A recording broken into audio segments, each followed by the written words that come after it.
자, 계량 경영학의 주요 기법은 방금 설명했듯이 선형계획법. 이것은 그 연립방정식을 푸는 거예요. 여러 가지 변수들을 연립방정식 형태로 만들어 놓고 이것도 이제 전산으로 다 풀어냅니다. 재고 모형, 인벤토리, 모델링, 대기는 큐잉 세어리. 이거는 우리가 생산 과정에서 작업 공정에서 밀리는 문제를 해결하는 문제인데, 이거는 특히 이제 고속도로에서 차량 밀리는 문제, 이거에서 어느 도로를 또 개통하느냐 하는 문제들을 큐잉 세어리 가지고 해결합니다.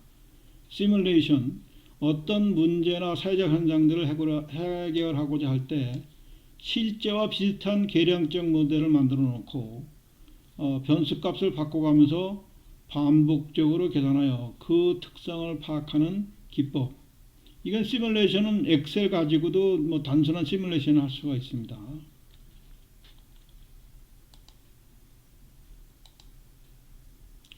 자, 그 다음에 현대 경영학 이론. 현대 경영학 이론에 이제 넘어가기 전에 우리가 소위 고전 경영학은 인간은 그 합리적이기 때문에 이런 구조적으로 시스템적으로 그냥 일을 과학적 관리법에 의해서 하면은 자연히 잘 되는 것이다. 그러니까 이거는 합리적이라고 전제를 했지만은 사실 인간은 하나의 기계의 부품 정도밖에 안 보는 문제가 있었죠. 그 다음에 이제 행동과학적 이론에서는 인간을 그 사회적인 인간, 또 자기 실현적인 인간, 소위 경영학의 종업원들을 인간의 측면에서 보면서 문제를 해결하려고 했던 거예요. 그 다음에 이제 현대 경영학에 오면은 물론 고전 경영학이라든가 또 지금의 이제 이런 그 계량 경영학이라든가 또는 그 여러 가지 X이론인 Y이론인 이런 여러 가지 이제 경영학 이론들이 시간이 지나갔기 때문에 끝이다 이게 아니에요. 지금도 많은 그 경영의 여러 단계에서 꼭 필요한 부분들이고 이런 것들을 여러 조건에 따라서 어떻게 잘 활용하느냐에 달려 있는 겁니다. 자, 현대 경영학 이론은 한 예를 들면 이런 것도 있습니다.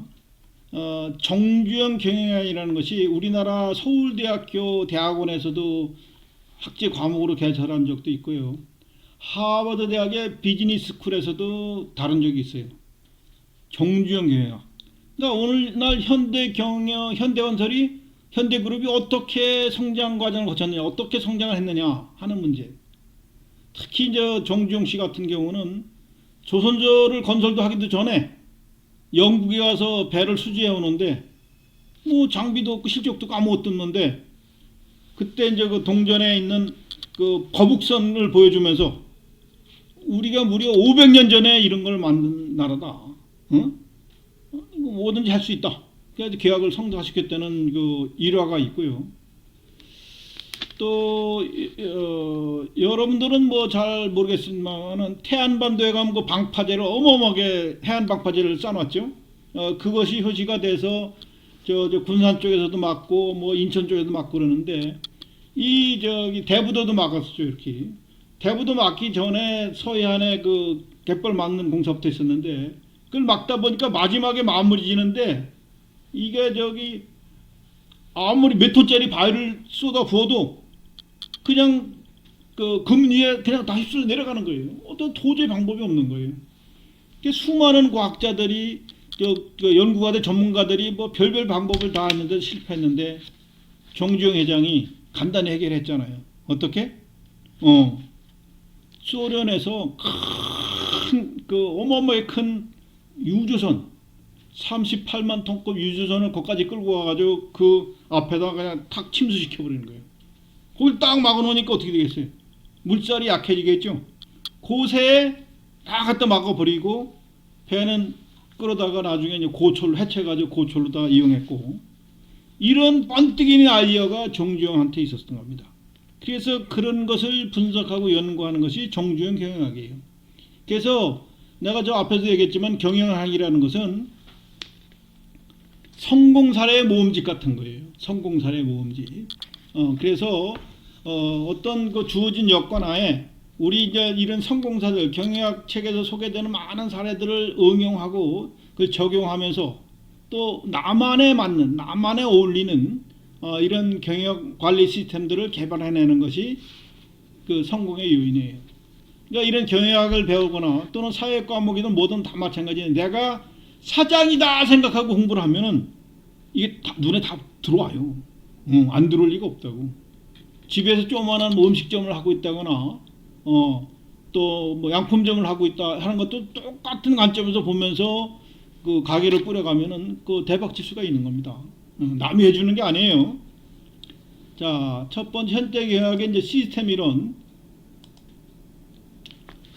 시스템 이론이라는 것은 조직의 목표를 달성하기 위해서 조직 내의 제반 요인들, 투입 요인들을 보면 되죠. 요인들이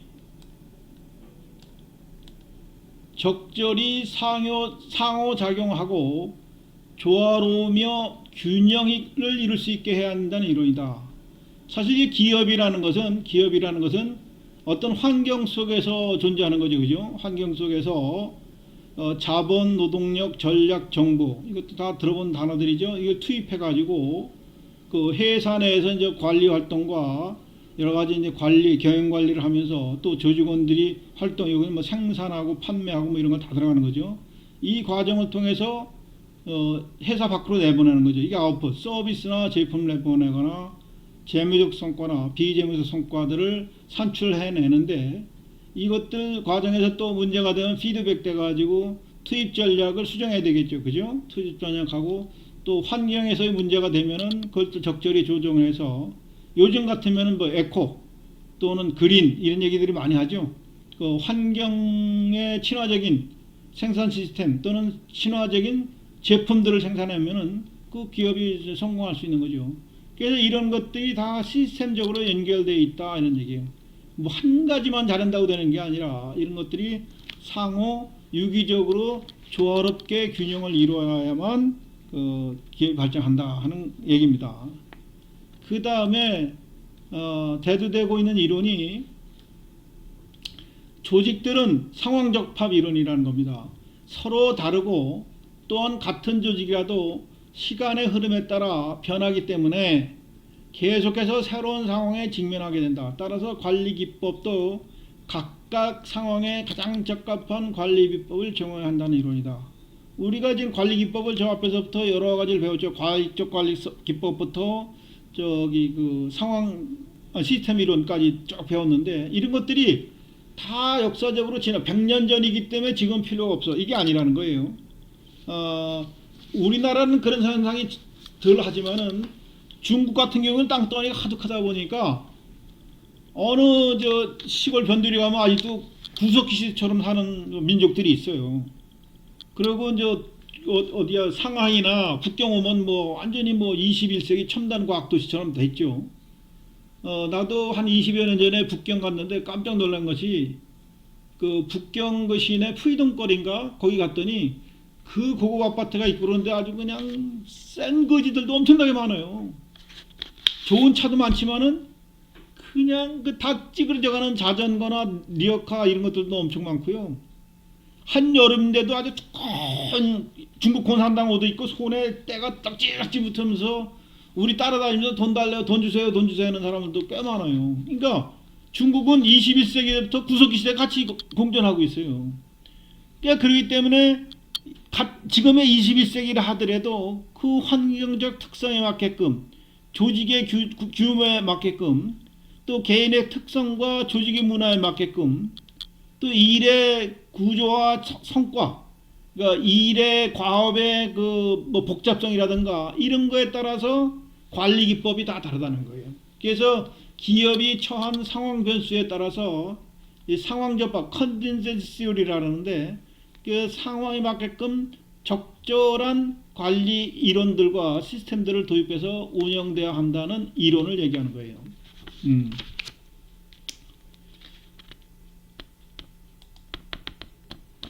자, 지금까지 배운 것을 요약을 하면 현대 경영학 이론과 그 이전의 이론을 비교를 하면은 최선의 대안이 있는가?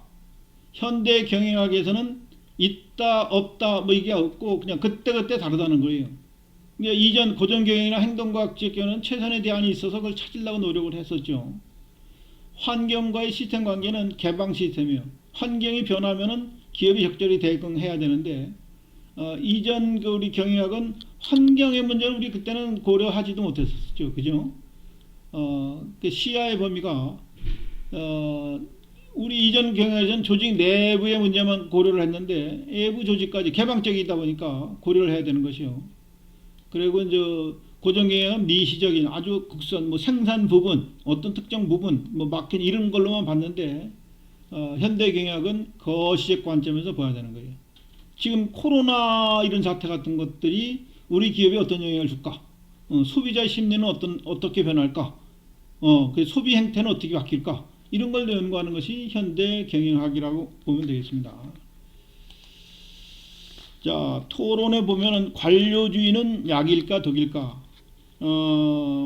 이 교재에서도 많은 얘기가 있고 또 우리가 인터넷 환경에서 조사를 해보면은 관료주의에 대한 뭐 이점과 약점에 대해서 많은 얘기들이 있을 거예요. 그런 것들을 조사해서 여러분 가까운 지인들과 토론을 해보고 또 리포트 써보고 하는 것이 진짜 살아있는 공부입니다.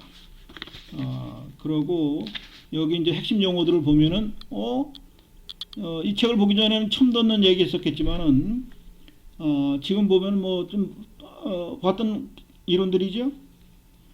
그러고 여기 미국 자본주의 역사라는 책을 소개하고 있는데 여러분들이 이런 책들도 꼭 구입해서 보았으면 좋겠고요. 우리나라에서는 지금 한 10여 년 동안 상당한 애국서적으로 베스트셀러 있는 것이 총균세라고 하는 거예요. 총균세. 이거는 저 제너럴 다이아몬드라는 사람이 뭐 고고학에서부터 생물학 뭐 별 얘기가 다 동원돼 가지고 총은 뭐 총, 균은 세균, 그 다음에 세균은 금속.